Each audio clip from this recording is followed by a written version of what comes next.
이 오디오는 엠파 채널에서 제작되었습니다. 환영합니다. 반갑습니다. 최근에 정말 뜨거웠던 이슈죠. 이재명 대통령의 정부 부처 업무보고 생중계 보내주신 자료들을 보니까 정말 다각도더라고요. 네, 맞습니다. 보수 언론의 사설부터 온라인 커뮤니티 반응, 관련 영상 클립까지 이걸 보면서 다들 비슷한 질문을 던지시는 것 같아요. 이게 과연 대통령이 말하는 국정 투명성 강화를 위한 혁신일까? 아니면 비판하는 쪽에서 말하듯이 공무원 군기 잡기를 위한 일종의 정치적 리얼리티 쇼인가? 오늘 이 질문을 한번 제대로 펼쳐보겠습니다. 좋습니다. 그럼 그 각본 없는 드라마 같았던 현장 속으로 바로 들어가 보죠.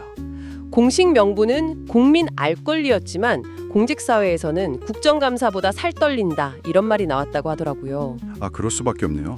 모든 발언이 편집 없이 그냥 전국에 생중계되는데 대통령이 또 기습 질문을 던지잖아요. 맞아요. 실제로 보내주신 영상들을 보면 준비된 사람하고 그렇지 않은 사람의 운명이 정말 극명하게 갈리더라고요. 특히 질책의 순간들이 아주 강렬했죠. 네, 그 동해 대왕고래 유전개발 사업 보고가 딱 그랬어요. 이 대통령이 핵심을 딱 짚어서 생산 원가는 계산해 봤느냐 이렇게 물어보니까 최문규 석유공사 사장 직무대행이 변수가 너무 많아서 아직 계산을 못 해봤다 이렇게 답을 했죠. 정말 보는 제가 다 아슬아슬하더라고요. 바로 그 지점에서 대통령의 불호령이 떨어진 거죠. 수천억, 어쩌면 수조 원이 들어갈 사업인데 경제성도 모르고 하려 했냐? 이런 질책이었어요. 이건 그냥 망신을 주려는 차원을 넘어서는 것 같아요. 그렇죠. 국민 세금이 들어가는 사업의 기본조차 안 됐다는 걸 국민 앞에서 직접 보여준 셈이죠. 인천공항공사와의 설전은 더 날카로웠습니다. 이학재 사장한테 100달러 지폐를 책갈피처럼 끼워 나가면 안 걸리느냐 이런 질문을 던졌잖아요. 네, 어떻게 보면 좀 지엽적인 질문일 수도 있는데 답변이 매끄럽지가 않았어요. 그러니까 대통령이 왜 이렇게 말씀을 길게 하시냐고 핀잔을 줬고 이게 또 논란이 됐죠. 근데 여기서 끝이 아니었잖아요. 보내주신 기사를 보니까 이 사장이 나중에 SNS로 반박성 글을 올렸어요. 맞아요. 그랬더니 대통령이 다음 업무 보고에서 뒤에서 딴소리하는 분이 있다 이렇게 공개적으로 저격을 해버렸죠. 이건 정말 유례를 찾기 힘든 장면입니다. 와, 정말 제 상사가 제 업무 평가를 유튜브로 생중계한다고 생각하면 등골이 오싹해지네요. 그렇죠. 근데 이런 살벌한 분위기만 있었다면 공포 정치다 이런 비판만 나왔을 텐데 또 정반대의 극적인 성간도 있었단 말이죠. 맞습니다.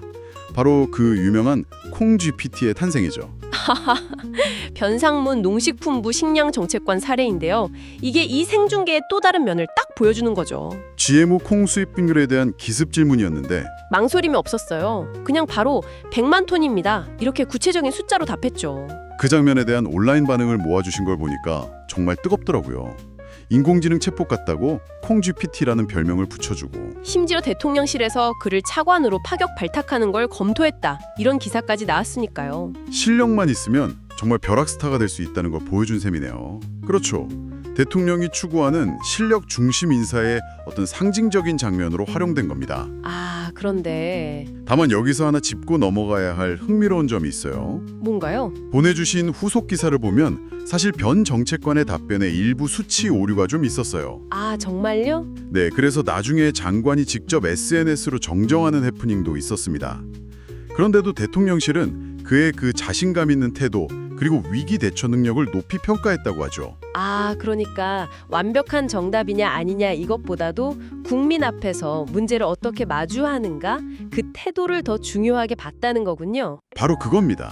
국가정보자원관리원 화재 때 실무자 챙긴 일화도 비슷한 맥락으로 볼 수 있어요. 네, 그것도 인상 깊었어요. 자칫하면 전산망이 마비될 뻔한 큰 위기였는데 식약처가 단 하루 만에 대체 시스템을 구축했거든요. 그때 대통령이 그걸 해낸 담당자가 누구냐고 직접 물었죠. 네, 김익상 정보화 담당관 이름이 나오니까 정말 훌륭하다, 모두 박수 한번 쳐주자 이러면서 격려를 유도했어요.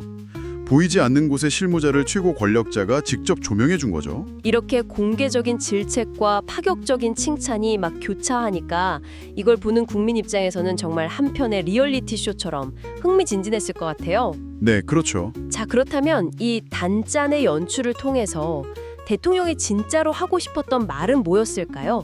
이 지점을 좀 더 깊게 파고들 필요가 있어 보입니다. 네, 대통령 본인이 그 의도를 직접적으로 드러낸 발언이 있었죠. 제가 무슨 암기력 테스트를 하는 게 아닙니다. 이렇게 공무원들을 안심시키는 듯 말했지만 핵심은 그 다음이었죠. 맞습니다. 모르는 걸 아는 척하는 게 진짜 문제다. 그러면 판단과 의사결정이 왜곡되고 그건 아주 못된 것이다. 이 발언이 핵심이었어요. 아, 단순히 업무 습지도를 넘어서 솔직함과 투명성 자체를 평가하겠다. 이런 선언처럼 들리네요. 정확합니다. 상사한테 잘 보이려고 하는 보고가 아니라 국민에게 사실 그대로를 알리는 보고. 이걸로 기준을 바꾸라는 아주 강력한 주문인 셈이죠. 그래서 분석 기사들에서 전문가들이 이걸 관료 사회에 대한 충격요법이다. 이렇게 해석하는 거군요. 네. 언제든 국민 앞에서 평가받을 수 있다는 긴장감을 줘서 그 고질적인 복지부동 문화를 뿌리 뽑겠다. 이런 의도로 보는 거죠. 여기서 한 걸음 더 나아가서 몇몇 칼럼에서는 이걸 고도의 정치 전략으로 분석하더라고요. 어떤 전략이죠? 언론이라는 필터를 거치지 않고 날 것을 그대로 보여줘서 국민과 직접 소통의 채널을 여는 거죠. 아, 바로 그 지점입니다. 이게 단순히 지지율을 높이는 차원을 넘어서는 거예요. 정치 커뮤니케이션의 패러다임을 바꾸려는 시도라고 볼 수 있거든요. 전 세계적으로 정치인들이 SNS나 라이브 방송을 많이 활용하는 것과 비슷한 맥락이군요. 그렇죠. 그 한국적 변형인 셈이죠. 대통령이 직접 국민들이 저한테 물어보라고 메시지를 많이 보낸다 이렇게 언급한 대목에서 그런 의도가 명확히 드러납니다. 국민을 자기 편으로 끌어들여서 거대한 관료 조직을 움직이는 지렛대로 삼는다. 이런 전략이군요. 네, 그렇게 볼 수 있습니다. 의도가 이렇게 명확하다 보니까 이 생중계를 둘러싼 평가 역시 정말 극명하게 갈릴 수밖에 없었던 것 같습니다. 그렇죠. 한쪽에서는 속 시원한 사이다다 이런 열광적인 반응이 터져 나왔잖아요. 네, 보내주신 온라인 커뮤니티 반응을 보니까 장관을 쩔쩔매는 모습 처음 본다. 세금 내는 주인으로서 당연한 권리다. 이런 의견이 많았어요. 그동안은 밀실에서 그들만의 언어로 이루어지던 국정 논의가 투명하게 공개되니까 거기서 오는 어떤 대리만족, 쾌감이 있었던 거죠. 특히 보수 논객인 정규재 씨의 평가는 정말 의외였습니다. 저도 그게 아주 흥미로운 지점이라고 생각해요. 보내주신 칼럼에서 공공기관의 방만함을 국민이 직접 목격한 것만으로도 의미가 크다. 오히려 더 확대해야 한다. 이렇게 긍정적으로 평가했더라고요. 그게 이 현상을 이해하는데 아주 중요한 포인트입니다. 이건 진영 논리를 넘어선 거거든요. 많은 국민이 공유하는 관료주의에 대한 불신과 피로감을 정확히 건드렸다는 뜻이에요. 평소 정부의 비판적인 사람조차 관료들을 흔드는 모습 자체에는 박수를 보내는 아이러니가 생긴 거죠. 하지만 동전의 반대편도 분명히 존재했죠. 함께 보내주신 조선일보 사설 제목이 정말 강렬했습니다. 직장 내 갑질 같은 대통령 업무 보고. 네, 비판론의 핵심을 한마디로 요약한 제목이죠. 사설 내용은 더 날카롭습니다. 최고 권력자가 생방송에서 기관장을 면박주는 모습은 국민이 보기에 민망하고 유치하다. 이렇게 직격탄을 날렸어요. 일본 직장에서도 상사가 공개적으로 부하 직원을 모욕하면 직장 내 괴롭힘으로 징계받을 사안이다. 이런 지적까지 했고요. 네, 야당인 국민의힘의 비판 논평도 비슷한 맥락이었죠. 국정 운영의 엄중한 현장을 흥행거리로 삼는다. 대통령의 품격에 맞지 않는다. 이런 비판이었어요. 결국 투명성이라는 명분 뒤에 숨은 권력 과시와 망신주기라는 폭력성을 지적한 거네요. 그렇죠. 그리고 이런 비판과 함께 이 방식 자체의 장기적인 부작용에 대한 우려도 제기됩니다. 어떤 부작용일까요? 한 분석 기사에서 지적했듯이 대통령이 모든 실무 디테일까지 직접 챙기기 시작하면 장관이나 기관장들은 뭐가 되냐는 거죠. 아, 결국 스스로 판단하고 책임지는 리더가 아니라? 그렇죠. 대통령의 입만 바라보는 허수아비로 전락할 수 있다는 겁니다. 그건 정말 심각한 문제네요. 단기적으로는 군기가 바짝 들어서 효율적으로 보일지 몰라도 장기적으로는 관료들이 소신 있는 정책 제안을 꺼리게 될 테니까요. 맞습니다. 혹시라도 대통령 생각과 다른 의견을 냈다가 생방송에서 망신당할 수 있으니까요. 결국 더 경직된 시스템을 만들 위험이 있다는 지적이 설득력 있죠. 투명성을 높이려다 오히려 진솔한 보고를 위축시키는 역설적인 결과를 낳을 수도 있겠군요. 네, 그런 우려가 충분히 가능합니다. 자, 오늘 저희가 보내주신 자료들을 바탕으로 깊이 파고들어 보니까요.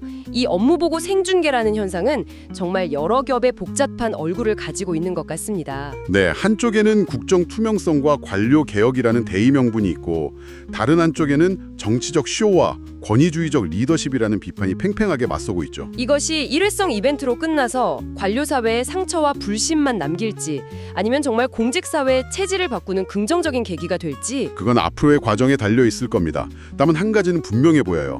이 사건이 단순히 대통령과 공무원 사이의 문제를 넘어서 우리 사회 전체에 중요한 질문을 던졌다는 거죠. 특히 미디어의 역할에 대한 질문이 인상 깊었어요. 보내주신 기사 중에 한 방송사 간부가 국민들이 직접 국정을 보니 언론이 정정 보도만 해서는 살아남을 수 없겠다는 위기감이 들었다고 했다는 대목이 있었죠. 바로 그겁니다. 국민이 편집되지 않은 원본, 이른바 로우 데이터를 직접 접하게 되면서 정보를 가공하고 해석하던 기존 언론의 역할이 근본적인 도전에 직면하게 된 거죠. 이제 언론은 단순히 무슨 일이 있었다를 전달하는 걸 넘어서야겠군요. 그렇죠. 이것이 어떤 맥락과 의미를 갖는지 깊이 있는 분석을 제공해야만 가치를 인정받게 될 겁니다. 오늘 이 대화를 통해 이게 혁신이냐 정치쇼냐 하는 질문에 대한 답은 아마도 그 둘의 성격을 모두 가진 아주 복합적인 현상에 이르는 것 같습니다. 네, 저희의 분석이 이 사건을 이해하는데 조금이나마 도움이 되었기를 바랍니다. 마지막으로 오늘 나눈 이야기에서 파생된 생각해볼 만한 질문 하나를 남겨드리고 싶은데요. 이러한 국정의 날 것 그대로의 중계가 하나의 표준이 된다면 이제 정보를 수동적으로 갖기만 하던 우리에게는 어떤 역할과 책임이 새롭게 주어지게 될까요? 이제는 단순히 시청자를 넘어서 국정의 실시간 감시자이자 능동적인 평가자로서의 역할이 요구되는 시대가 오는 것은 아닐까 한 번쯤 고민해볼 지점인 것 같습니다. 자, 오늘은 대통령의 업무보고 생중계에 대해 깊이 있게 살펴봤는데요. 네, 정말 유익한 내용이었습니다. 여러분의 구독과 좋아요는 저희가 더 좋은 컨텐츠를 만드는 데 큰 힘이 됩니다. 맞습니다. 많은 응원 부탁드려요. 그럼 다음에도 좋은 내용으로 다시 찾아뵙겠습니다. 감사합니다. 감사합니다.